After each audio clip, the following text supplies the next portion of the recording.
Hi guys, kahapon may pasok. Tapos, kasi kahapon, mayroon kasi ako classmate. Bida-bida naman yun eh. Wala na po siguro. Bida-bida naman talaga yun.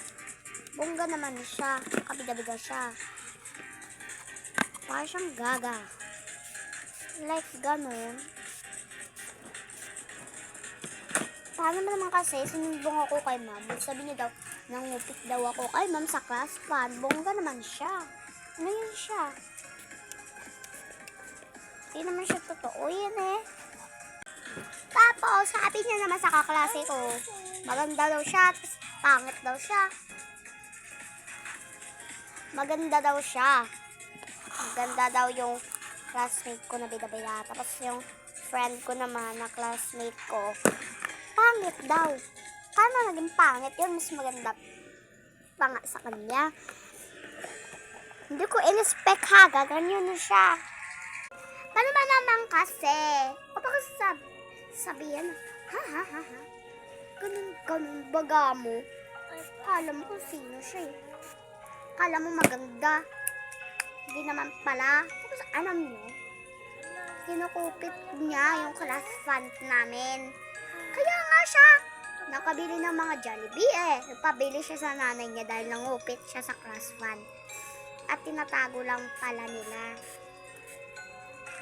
Magagalit. Dapat 'di ba yung nanay natin magagalit kapag nangupit tayo dun sa class fund.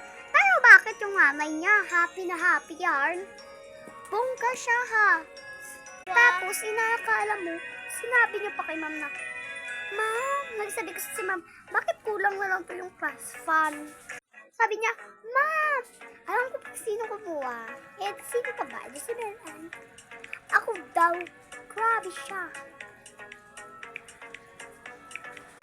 Kaya sa susunod, babawian ko talagang babae niya. Ano ba naman kasi? Sabi pa kay ma'am na, ma'am, di ba ma'am?